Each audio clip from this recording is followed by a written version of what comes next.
മെത്തനോയ 34 എപ്പിസോഡിലേക്ക് സ്വാഗതം. മെത്തനോയ എന്ന ഗ്രീക്ക് പദത്തിനർത്ഥം സമ്പൂർണമായ മാനസാന്തരം അഥവാ സമൂലമായ ജീവിത നവീകരണം എന്നാണ്. ഇതിന് മൂലപാപങ്ങളിൽ നിന്നുള്ള വിടുതൽ അനിവാര്യമാണ്. ഇന്നു മുതലുള്ള 7 ധ്യാന ചിന്തകൾ മൂലപാപങ്ങളെ പറ്റിയാണ്.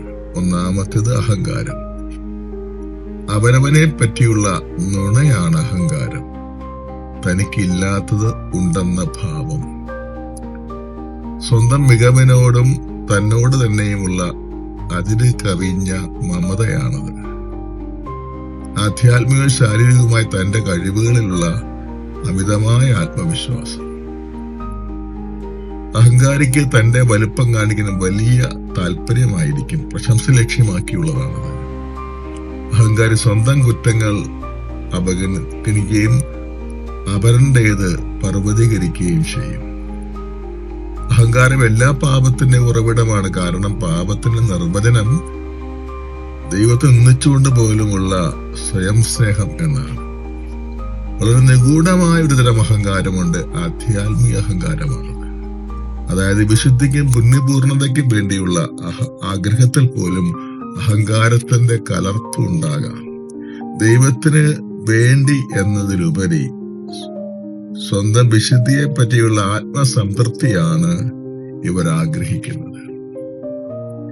ദൈവത്തെ പ്രസാദിപ്പിക്കുന്നതിൽ ഉപരി തന്നെ സന്തോഷിപ്പിക്കുകയാണ് ഇവിടെ ലക്ഷ്യം. പുരുഷന്റെ വിശുദ്ധ യോഹൻ ഇപ്രകാരം പഠിപ്പിക്കുകയാണ്: അഹങ്കാരി ചിലപ്പോൾ തന്റെ വീഴ്ചകൾ അവഗണിക്കും, മറ്റു ചിലപ്പോൾ അതിൽ അമിതമായി മനസ്സിടിയും. കാരണം താൻ വിശുദ്ധനാണെന്നാണ് അയാളുടെ ഭാവം. തന്റെ പരാജയത്തിൽ അയാൾ അക്ഷമനാകുകയും തന്നോട് കോപിക്കുകയും ചെയ്യും. അഹങ്കാരി എപ്പോഴും അസ്വസ്ഥനായിരിക്കും. കാരണം തന്നെ ഉയർത്തുന്നവൻ താഴ്ത്തപ്പെടുകയേ നിവൃത്തിയുള്ളൂ. വിനീതനാകട്ടെ എപ്പോഴും സ്വസ്ഥനായിരിക്കും. കാരണം തന്നെ താഴ്ത്തുന്നവനെ ദൈവം ഉയർത്തും. എന്നെ എളിമയുള്ളവനാക്കണമേ, എന്നെ വിനീതനാക്കണമേ എന്നത് നമ്മുടെ അനുദിന പ്രാർത്ഥനയായിരിക്കട്ടെ.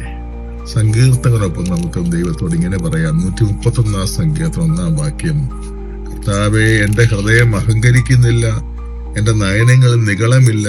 എന്റെ കഴിവിൽ കവിഞ്ഞ വൻകാര്യങ്ങളിലും വിസ്മയാവഹമായ പ്രവൃത്തികളിലും ഞാൻ വ്യാപൃതനാകുന്നില്ല. ദൈവത്തിന് സ്തുതി.